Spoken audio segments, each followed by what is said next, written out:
जय श्री राम जी भक्तों, आज आप सुनेंगे श्री रामचरितमानस जी के लंका कांड का 11 नंबर का दोहा। जैसा कि हर दिन 3 दोहा सुनाती हूँ और इसके अंदर जितनी चौपाइयाँ आती हैं सारी चौपाइयों को अर्थ सहित सुनाऊंगी। तो शुरू करते हैं, आप ध्यान से सुनिए। हम आरंभी हरि कथा, तुम निर्वाहन आए, आए सुवासन लीजिए, सुनहु वीर हनुमान। सियावर रामचंद्र की जय, बोलो बजरंग बली की जय, बोलो सब देवी देवों की जय। पूरब दिशा बिलो की प्रभु, देखा उदित मयंक, कहत सबहि देखऊं, ससिहि मृगपति सरिस असंक। सिया राम। पूर्व दिशा की ओर देखकर प्रभु श्री राम जी ने चंद्रमा को उदय हुआ देखा। तब वे सबसे कहने लगे, चंद्रमा को तो देखो, कैसा सिंह के समान निडर है। पूरब दिश गिर गुहा निवासी, परम प्रताप तेज बल राशि। मत्त नागतम कुंभ बिदारी, शशि केसरी गगन बनचारी। पूर्व दिशा रूपी पर्वत की गुफा में रहने वाला अत्यंत प्रताप तेज और बल की राशि, यह चंद्रमा रूपी सिंह अंधकार रूपी मत वाले हाथी के मस्तक को विदीर्ण करके आकाश रूपी वन में निर्भय विचर रहा है। बिथुरे नभ मुकुताहल तारा, निशि सुंदरी के सिंगारा।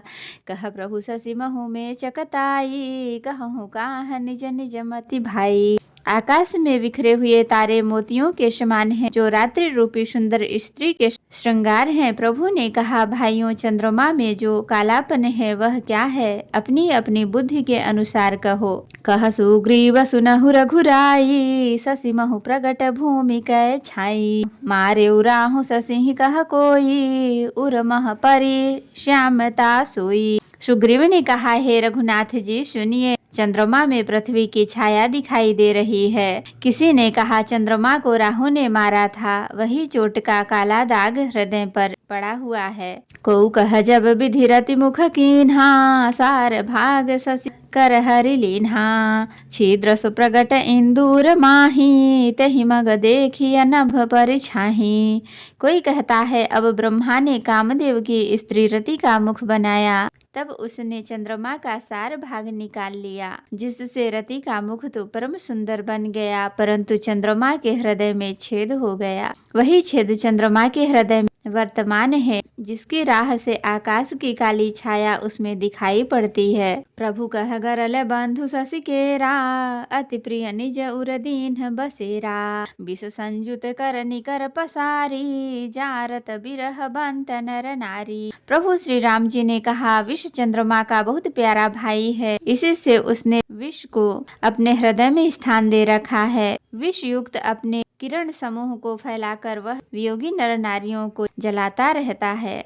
कह हनुमंत सुनहु प्रभु, शशि तुम्हार प्रिय दास, तब मूरति विधुर बसती, सोई श्यामता आभास। सिया राम। हनुमान जी ने कहा, हे प्रभु सुनिए, चंद्रमा आपका प्रिय दास है। आपकी सुंदर श्याम मूर्ति चंद्रमा के हृदय में बसती है, वही श्यामता की झलक चंद्रमा में है। पवन तनय के बचन सुनी, बिहसे राम सुजान, दक्षिण दिशि अवलोकि प्रभु, बोले कृपा निधान। सिया राम। पवन पुत्र हनुमान जी के वचन सुनकर सुजान श्री राम जी हंसे, फिर दक्षिण की ओर देखकर कृपा निधान प्रभु बोले, देखो विभीषण दक्षिण आशा, घन घमंड दामिनी बिलासा।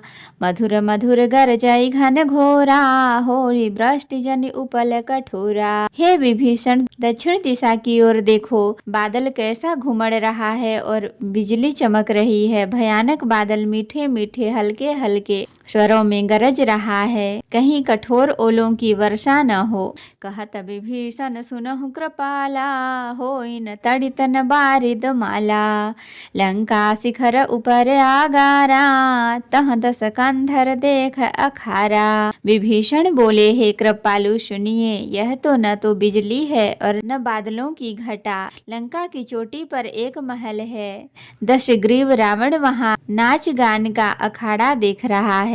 छत्र मेघ डम्बर सिरधारी सोई जनु जलद घटा अतिकारी मंदोदरी श्रवण ताटंका सोई प्रभु जनु दामिनी दमंका। रावण ने सिर पर मेघ डंबर बादलों के डंबर जैसा विशाल और काला छत्र धारण कर रखा है। वही मानो बादलों की अत्यंत काली घटा है। मंदोदरी के कानों में जो कर्ण फूल हिल रहे हैं, हे प्रभु वही मानो बिजली चमक रही है। बाजहि ताल मृदंग अनूपा सोई रव मधुर सुनहु सुर भूपा। प्रभु मुस्कान समुझि अभिमाना चाप चढ़ाई बान संधाना। हे देवताओं के सम्राट सुनिए, अनुपम ताल और मृदंग बज रहे हैं, वही मधुर गर्जन ध्वनि है। रावण का अभिमान समझकर प्रभु मुस्कराए। उन्होंने धनुष चढ़ाकर उस पर बाण का संधान किया। छत्र मुकुट ताटंक तब हते कहीं बान सबके देखत मही परे मरमनु को जान सिया राम। और एक ही बाण से रावण के छत्र मुकुट और मंदोदरी के कर्ण फूल काट गिराए। सबके देखते देखते वे जमीन पर आ पड़े, पर इसका भेद कारण किसी ने नहीं जाना। अस कौतुक करि राम सर प्रभिसेउ आए निसंग रावण सभा ससंक सब देखी महासर भंग सिया राम। ऐसा चमत्कार करके श्री राम जी का बाण वापस आकर फिर तरकस में जा घुसा। वह महान रस रंग में भंग देखकर रावण की सारी सभा भयभीत हो गई। कंपन भूमि न मरुत बिसेखा अस्त्र शस्त्र कछु नयन न देखा। सोचहि सब निज हृदय मझारी असगुन भयो भयंकर भारी। न भूकंप हुआ, न बहुत जोर की हवा आंधी चली, न कोई अस्त्र शस्त्र ही नेत्रों से देखे। फिर ये छत्र मुकुट और कर्ण फूल कैसे कटकर गिर पड़े। सभी अपने अपने हृदय में सोच रहे हैं कि यह बड़ा भयंकर अपशकुन हुआ। दस मुख देखी सभा भय पाई बिहसी बचन कह जुगुति बनाई। सिरौ गिरे संतत शुभ जाहि मुकुट परे कस असगुन ताहि। सभा को भयभीत देखकर रावण हंसकर युक्ति रचकर ये वचन कहे, सिरों का गिरना भी जिसके लिए निरंतर शुभ होता रहा है, उसके लिए मुकुट का गिरना अपशकुन कैसा। शयन करहु निज निज ग्रह जाई गवने भवन सकल सिर नाई। मंदोदरी सोच उर बसेऊ जब ते श्रवण भूप मही खसेऊ। अपने अपने घर जाकर सो रहो, डर की कोई बात नहीं है। तब सब लोग सिर नवाकर घर गए। जब से कर्णफूल पृथ्वी पर गिरा तब से मंदोदरी के हृदय में सोच बस गया। सजल नयन कह जुग कर जोरी सुनहु प्राणपति बिनती मोरी।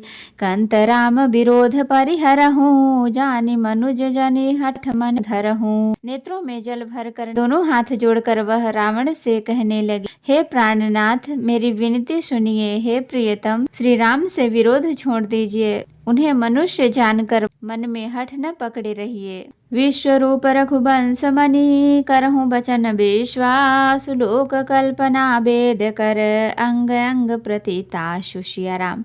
मेरे इन वचनों पर विश्वास कीजिए कि वे रघुकुल के शिरोमणि श्री रामचंद्र जी विश्व रूप हैं। यह सारा विश्व उन्हीं का रूप है। वेद जिनके अंग अंग में लोकों की कल्पना करते हैं। तो भक्तों आज के लिए इतना ही।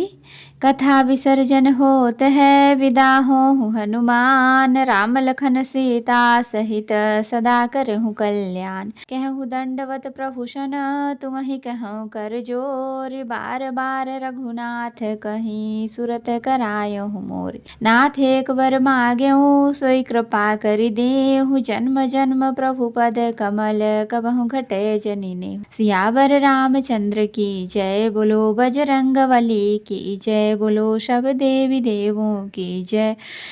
तो भक्तों अगर वीडियो पसंद आई हो तो लाइक करें, शेयर करें, कमेंट करें और सब्सक्राइब भी कर लें ताकि मेरी हर वीडियो आपको आसानी से मिल सके। जय श्री राम जी भक्तों, आपका दिन शुभ हो। भक्तों मैं आपको फिर से याद दिला दूं, अगर आपने अभी तक मेरे चैनल को सब्सक्राइब नहीं किया है तो कर लें और कमेंट में जय श्री राम जी जरूर लिखें। धन्यवाद।